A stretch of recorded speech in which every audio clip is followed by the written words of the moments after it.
iniciar a nossa aula sobre introdução aos métodos espectrométricos. A espectroscopia é a ciência que estuda as interações da radiação com a matéria. E os métodos espectrométricos são baseados na medida da intensidade da radiação produzida ou absorvida por moléculas ou por átomos que têm interesse na amostra com o uso de uma aparelhagem específica. Falando um pouquinho da radiação eletromagnética. A radiação eletromagnética é uma forma de energia que é transmitida através do espaço.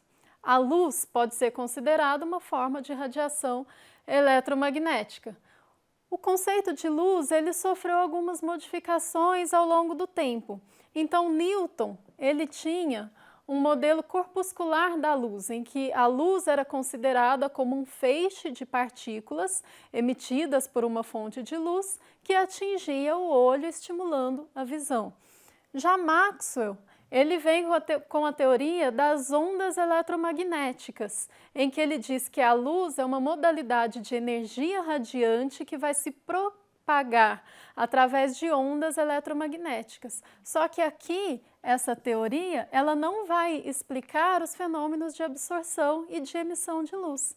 Então, Einstein, ele junta essas duas ideias e diz que a energia de um feixe de luz é concentrada em pequenos pacotes de energia, denominados fótons.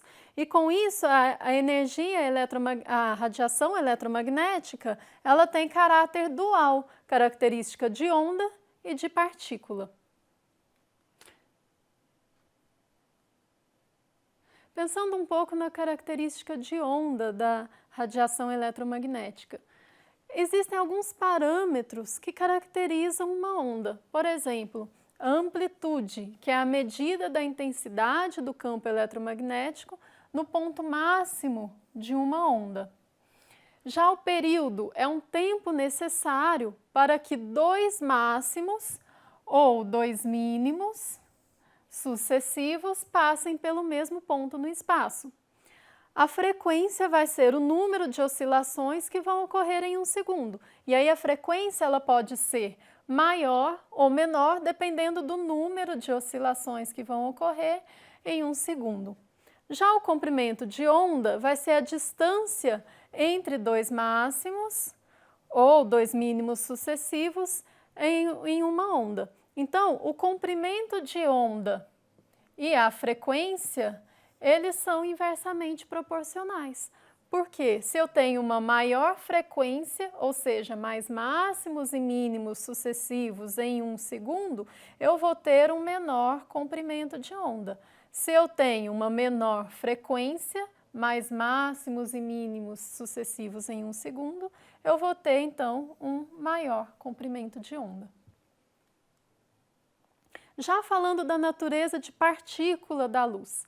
Quando a radiação eletromagnética é emitida ou absorvida, vai ocorrer uma transferência permanente de energia do objeto emissor para o meio absorvente. Esse fenômeno não pode ser explicado tratando a radiação eletromagnética apenas como uma coleção de ondas, mas sim como um conjunto de partículas que chamamos de fótons. Toda radiação eletromagnética ela vai ser quantizada em fótons, ou seja, fóton é a menor porção da radiação eletromagnética que pode existir. Cada fóton vai apresentar uma energia definida, que vai ser calculada por essa equação aqui. Então, aqui a gente tem a energia, que está relacionada também à frequência, mostrando então que existe uma relação entre a característica de onda e a característica de partícula da radiação eletromagnética. Falando um pouquinho do espectro eletromagnético. Esse espectro, ele cobre uma faixa muito grande de energias, né? Então, essas energias também estão relacionadas às frequências, né? E aos comprimentos de onda. A energia da radiação vai aumentar com a diminuição do comprimento de onda, como foi dito anteriormente. Se a energia está relacionada à frequência, ela é também inversamente proporcional ao comprimento de onda. Então, quando a gente tem comprimentos de ondas menores, a gente vai ter energias maiores, como, por exemplo, raios gama, raios X, radiação ultravioleta, e aí já vai diminuindo a frequência e a energia da radiação eletromagnética. Luz visível, depois vem infravermelho, micro-ondas e as ondas de rádio. As ondas de rádio vai ter um comprimento de onda de aproximadamente 1 quilômetro, enquanto a radiação ultravioleta tem um comprimento de onda de 1 nanômetro ou 10 a menos 1 nanômetro.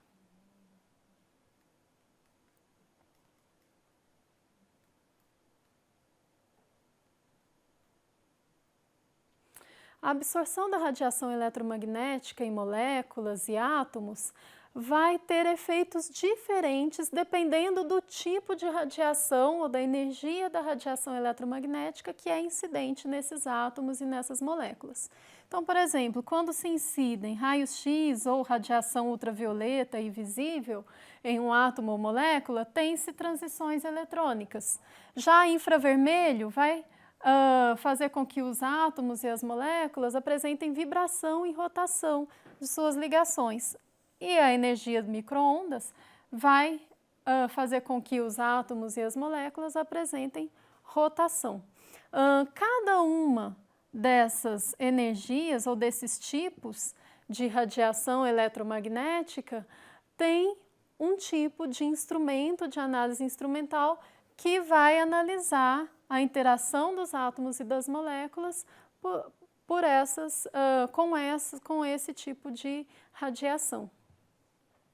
Então, por exemplo, quando a gente tem absorção na região do infravermelho, nós temos estados vibracionais das moléculas, ou seja, as moléculas elas se estendem e voltam em suas ligações. Já os estados rotacionais acontecem quando se tem energia micro-ondas, que é a rotação das moléculas e dos átomos em torno de seu centro de gravidade. Quando se tem energias maiores, os átomos e as moléculas, eles podem realizar transição eletrônica. Então, átomos e moléculas, eles existem num certo estado discreto de energia, né, que é caracterizado por uma quantidade definida de energia. Se uma energia de uma certa magnitude, por exemplo, uma energia na região do ultravioleta, for aplicada no átomo, essa energia vai ser absorvida e os elétrons desse átomo vão ser transferidos para um estado de maior energia, que a gente chama de estado excitado. Nesse momento, ele absorveu energia.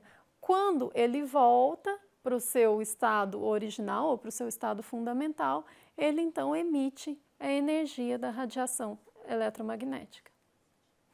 Em análise espectrométrica, a interação da radiação com a matéria, todas essas interações que resultam em transição eletrônica, rotação ou vibração, elas vão ser empregadas para se obter informações sobre a amostra, sobre a quantidade ou sobre a presença de um certo analito na amostra.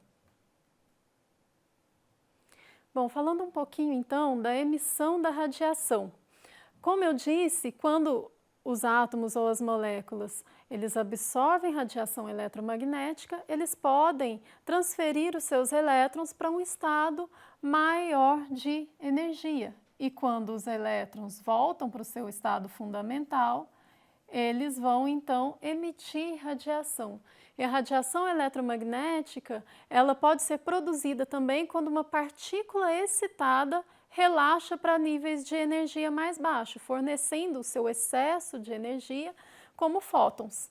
A radiação de uma fonte excitada, ela é caracterizada por meio de um espectro de emissão, onde a gente tem a potência da radiação versus o comprimento de onda no qual essa radiação emite. Então, aqui tem dois exemplos, né, de espectro de emissão. Aqui a gente tem um espectro de emissão atômico e aqui a gente tem um espectro de emissão molecular.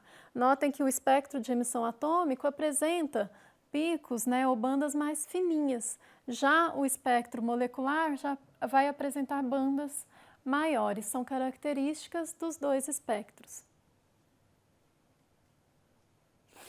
Em relação à absorção da radiação.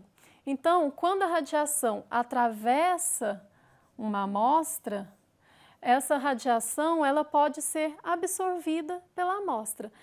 E isso vai depender do comprimento de onda da radiação em que a amostra absorve. Aquilo que não é absorvido pela amostra pode ser, então, transmitido. E essa radiação que não é absorvida pela amostra, ela pode ser então medida pelo aparelho e quantificada, né? E então se tem também um gráfico onde se mede a absorvância da radiação, ou seja, quanto de radiação foi absorvido pela amostra, em função do comprimento de onda onde essa radiação absorve. Aqui tem também um exemplo de um espectro de absorção molecular. Esses espectros são de duas espécies de clorofila e a gente tem aqui dois picos, mostrando então que essas clorofilas elas vão absorver a radiação em dois comprimentos de onda diferentes. Um aqui próximo dos 450 nanômetros e o outro aqui entre 650 e 700 nanômetros.